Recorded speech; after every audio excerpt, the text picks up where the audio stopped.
Hi guys, welcome to software tutorial. मेरा नाम मंजर हुसैन है और हम पढ़ रहे हैं complete PHP beginning to advance. और इस वीडियो में आप लोग को बताऊंगा टर्नरी ऑपरेटर के बारे में कि टर्नरी ऑपरेटर क्या होता है।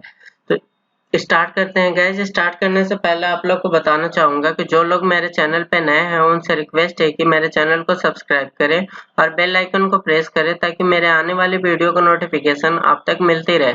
Thank you so much. तो स्टार्ट करते हैं गाइस।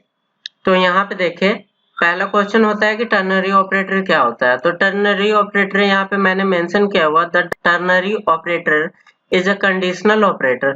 मतलब जो टर्नरी ऑपरेटर होता है एक कंडीशनल ऑपरेटर होता है that decrease the length of code while performing comparisons and conditionals.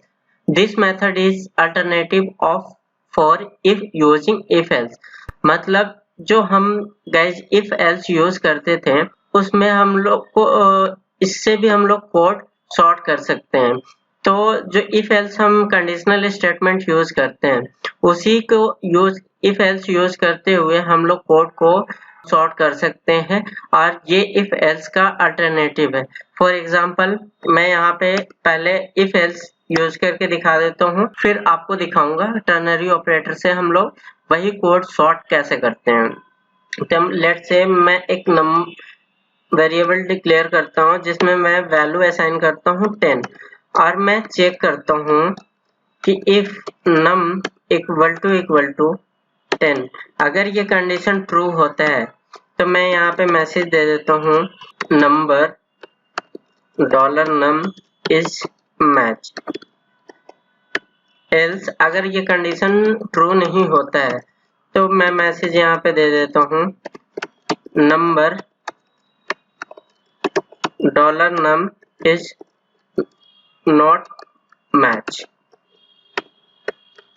तो यहाँ पे देखें, अभी जो num की वैल्यू है वो 10 है और यहाँ पे मैंने चेक किया कि num इक्वल टू अगर 10 है, अगर कंडीशन ट्रू होता है तो मैंने स्ट्रिंग में पास किया है नंबर और ये $num वेरिएबल पास किया है जो कि यहाँ पे नंबर के बाद ये जो $num दिख रहा है ये $num के जगह पे ये वैल्यू असाइन हो जाएगी इज मैच। ये हमारा स्ट्रिंग है। अगर ये कंडीशन ट्रू होता है तो ये लाइन चलेगा, लाइन नंबर 15। अगर कंडीशन ट्रू नहीं होता है मतलब फॉल्स हो जाता है तो लाइन नंबर 19 चलेंगे जो कि एल्स कंडीशन में है। तो मैं इसे सेव करता हूँ और मैं जैम्प स्टार्ट कर लेता हूँ गाइस। तो मैंने गाइस अपाचे स्टार्ट कर लिया है। अब इसे हम कोड को आउटपुट देखते हैं कि हमारा आउटपुट क्या आ रहा है। तो गाइज ये अपाचे स्टार्ट हो गया बट अब ग्रीन हो गया है। अब हम इसे क्लोज करते हैं और आउटपुट देखते हैं। Localhost then PHP series.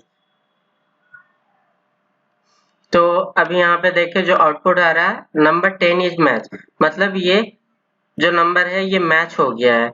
अगर इसी की तरह मैं यहाँ पे नंबर लेट से 12 कर लेता हूँ और फिर मैं आउटपुट दिखाता हूँ तो ये आउटपुट आया नंबर 12 इज नॉट मैच। क्यों नहीं? क्योंकि ये नम के बराबर नहीं है। तो ये एल्स कंडीशन में गया और ये आउटपुट आया। अब इसी को हम देखेंगे टर्नरी ऑपरेटर को यूज करते हुए हम कैसे यूज करेंगे। जैसे इसने लिखा हुआ है कि लेंथ होता है उसकी, उसको डिक्रीज करता है। तो सबसे पहले इसका सिंटेक्स होता है टर्नरी ऑपरेटर का, मैं यहाँ पे मेंशन कर देता हूँ सिंटेक्स। यहाँ पे कंडीशन ये ट्रू देन फॉल्स, उसके बाद सेमीकोलन से टर्मिनेट कर देंगे। तो यहाँ पे देखिएगा जैसे हमने इफ एल्स में हम यहाँ कंडीशन चेक कर रहे थे उसी तरह से हम क्या करेंगे, यहाँ पे एक कंडीशन यही सेम कंडीशन में लिखता हूँ कि num इक्वल टू 10। अगर ये कंडीशन ट्रू होता है तो यहाँ पे देखिए कंडीशन के बाद स्पेस दिया है और स्पेस के बाद यहाँ पे देखिए एक क्वेश्चन मार्क है। तो यहाँ पे हम क्वेश्चन मार्क ऐड करेंगे। अगर ये कंडीशन ट्रू होता है तो जस्ट क्वेश्चन मार्क के बाद जो ये मैसेज है ये मैं प्रिंट कर देता हूँ। मतलब क्वेश्चन के बाद जो भी एक्सप्रेशन चलेगा वो जब भी ट्रू होगा वो यहाँ पे आएगा। उसके बाद अगर कंडीशन फॉल्स होता है तो हम यहाँ यूज करेंगे कोलन। यहाँ पे देखें कोलन, तो फॉल्स के केस में हम कोलन यूज करेंगे और फॉल्स का एल्स वाला कंडीशन दे देंगे, एल्स का कंडीशन दे दिया। तो यहाँ पे देखे गाइस मैंने कंडीशन चेक किया, यहाँ पे अभी जो वैल्यू मैं इसे अभी फिलहाल के लिए 10 कर देता हूँ। तो अभी जो चेक होगा नम इक्वल टू 10, मतलब ये कंडीशन ट्रू है तो ये क्वेश्चन मार्क के बाद ये वाला ब्लॉक चलेगा। अगर कंडीशन फॉल्स होता है तो एल्स का ब्लॉक चलेगा जो कि कॉलन के बाद होता है और यहाँ पे इको नहीं होगा।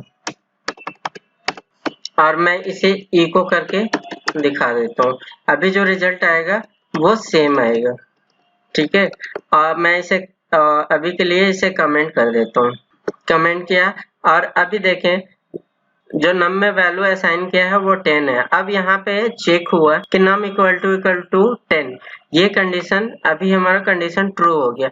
अगर ट्रू हो गया तो क्वेश्चन मार्क के बाद जो हमारा ब्लॉक चलेगा ये वाला ट्रू होगा। तो मैं इसे आउटपुट दिखा देता हूँ। यहाँ पे देखें नंबर 10 इज मैच, ये वाला चल रहा है। अगर इसी को मैं लेट से 15 कर देता हूँ, 15 किया तो यहाँ पे जो कंडीशन चेक हो रहा है वो हो रहा है फॉल्स। फॉल्स के मतलब ये जो आउटपुट हुआ वो ये कॉलन के बाद जो ब्लॉक चल रहा है वो आउटपुट होगा नंबर 15 इज नॉट मैच। मैं इसे सेव करता हूँ और इसे आपको आउटपुट दिखाता हूँ। यहाँ पे देखें आउटपुट आया नंबर 15 इज नॉट मैच। इसी तरह से लेट से मैं यहाँ पे इको करवाया हूँ, ये आप जो भी रिजल्ट आ रहा है मान लीजिए कि अभी नंबर 15 इज नॉट मैच, तो आप इसे इस तरह से भी कर सकते हैं कि एक रिजल्ट का वेरिएबल में डिक्लेयर करेंगे और उसमें वैल्यू असाइन कर देंगे। जो भी हमारा रिजल्ट आएगा वो रिजल्ट हम इस रिजल्ट वेरिएबल में असाइन कर देंगे और इसे हम प्रिंट कर देंगे रिजल्ट को। तो अभी भी जो रिजल्ट आएगा वो सेम आएगा। तो यहाँ पे देखें नंबर 15 इज नॉट मैच। अगर मैं इसे 10 करता हूँ तो अब जो रिजल्ट आएगा नंबर 10 इज मैच और ये रिजल्ट वेरिएबल में असाइन हो जाएगा और ये यहाँ पे लाइन नंबर 23 में जो दिख रहा है वहां से प्रिंट हो जाएगा। तो यहाँ पे देखें नंबर 10 इज मैच। तो यही था गाइस हमारा टर्नरी ऑपरेटर के बारे में कि टर्नरी ऑपरेटर क्या होता है। एक चीज और बताना चाहूंगा कि ये टर्नरी ऑपरेटर का एडवांटेज क्या होता है। तो यहाँ पे देखिए पहला पॉइंट है it will make the code shorter, मतलब कोड यहाँ पे जो आप देख सकते हैं कि यही कंडीशन लिखने के लिए मुझे 6 से 7 लाइन लगे और सेम कंडीशन में सेम कोड मैं एक लाइन में यूज कर रहा हूँ। तो यही है it will make the code shorter, मतलब इफ एल्स का अल्टरनेट है और ये कोड को सॉर्ट करता है। आप यहाँ पे देखें लाइन नंबर 14 से 21, मतलब 6-7 लाइन यूज हुआ है और वही सेम कोड मैंने टर्नरी ऑपरेटर यूज करके उस कोड को सॉर्ट कर दिया और ये एक ही लाइन में आ गया। उसके बाद है second point it will make the code more readable. यहाँ पे देखें ये जो कोड होता है टर्नरी ऑपरेटर ये ज्यादा रीडेबल होता है क्योंकि ये लाइन हम एक ही लाइन में यूज करते हैं, ये उसकी लेंथ कम होती है। The code becomes simpler. तो यहाँ पे देखें कोड भी हमें सिंपल लगता है। तो ये डिपेंड्स आपके ऊपर करता है कि आप इफ एल्स यूज करें या टर्नरी ऑपरेटर यूज करते हैं, दोनों के यूज सेम होता है गाइस। तो यही था गाइस टर्नरी ऑपरेटर के बारे में कि टर्नरी ऑपरेटर का क्या एडवांटेज है और क्या टर्नरी ऑपरेटर होता है। तो अगर वीडियो अच्छी लगी हो तो लाइक जरूर करें और मेरे चैनल को सब्सक्राइब करें और बेल आइकन को प्रेस करें ताकि मेरे आने वाली वीडियो का नोटिफिकेशन आप तक मिलती रहे। Thank you so much.